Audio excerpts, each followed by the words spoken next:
Hey guys, so welcome to a new segment where the object of the exercise is to debunk a few of the myths involving aircraft. As everybody knows, I'm a bit of a very much a novice and also a bit of a nervous flyer, and I thought we would perhaps use this as an opportunity to get a few of those questions answered that people might have about flying in general. And I can't think of anyone better to have these conversations with than the man who essentially, with a bit of help from my friend Owen, managed to get me in the air all those years ago to go over to the States. So it gives me great pleasure to say hello, Captain Al. Hello, Matt. And what would you give right now to be back in the air? Yeah, weirdly, I actually, yeah, I am. Even I'm weirdly missing it right now. It's just more because it's weird, isn't it? Now that it's not there, I kind of wish it was, but yeah, Yes. There we are. So now, actually, interestingly enough, this leads into my first question for you. Actually, so I was having a family Zoom call a couple of Sundays ago, and really that's what spurred this on. And we were talking about going to visit my auntie who lives in Northern Ireland. And one of the things that my Uncle Rob said during that conversation is, I don't really fancy getting in on board one of those aluminium tubes, breathing in everybody else's air. And really, my first question in this little series of segments is, how do the air systems actually work in most aircraft? Is it filtered? Are people really recycling? Basically breathing in everybody else's air?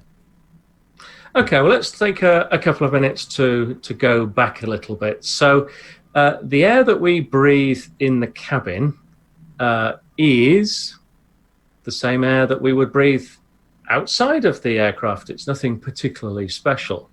But we do have to do a few special things as the aeroplane climbs, because as we probably all appreciate, as we go above about 10 to 14,000 feet, depending on our health, it becomes more and more difficult. Just one myth, it's not that there's less oxygen the higher up you go, it's just that the molecules are further spread out. So the proportion of oxygen is exactly the same as it is everywhere else on planet Earth. So what we have to do is we have to pressurize the cabin so that everybody can keep breathing, because it's not too good if we take everybody flying, they all pass out, passing 14,000 feet and die. So what we do is we have to pressurize the cabin. How do we do that? Well, we pump large amounts of air into it, and we get the cabin, up to a point where there's more air going in than can come out. So we create a positive pressure. And as the aeroplane climbs up to 38,000 feet, the cabin is held at around about 8,000 feet.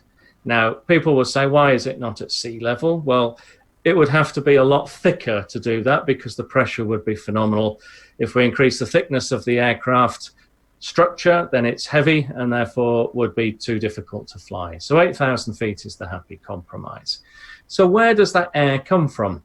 Well, it comes from the air conditioning packs. And what we do is we take air that has come from the outside, comes part away through the engine. So you know that big fan at the front of the engine? Well, that sucks air in. And it is just a fan. There's nothing particularly clever about the front of it, although that's where most of the thrust comes from. So we take some of the air that fan is sucking in, and then we put it through some compressors and turbines. We heat it up, cool it down, squeeze it a bit, and then we feed that air into the cabin. And what happens is that is fresh air from outside. Now, as we get higher and higher, the air becomes less and less moist. And therefore, if we didn't have some form of moisture control, the air would be extremely dry. And if you've ever been out into the desert or somewhere where the air is incredibly dry, you will find that you dehydrate significantly, and clever bits of your body, like your sinuses, will dehydrate, and it becomes very, very uncomfortable. So it's not really practical to carry large buckets of water around and sprinkle it around the cabin to hydrate the cabin to increase the humidity. But what we can do is we can recycle some of the air back into the cabin. And this is where the myth comes from. So the first thing is that any air that we're going to recycle goes through a very clever filter. It's a HEPA filter. It's exactly the same sort of filters that they have in hospitals.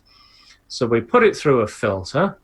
That filter removes more than 99.9% of the particles within it. And that includes things like bacteria, virus, much, much larger particles like dust. And then we put that back with the fresh air into the cabin. Now, here's something else to consider. In an aircraft, we're changing the air in the cabin about every 2 or 3 minutes. So the air that you're exposed to now will be completely removed from the cabin in 3 minutes' time.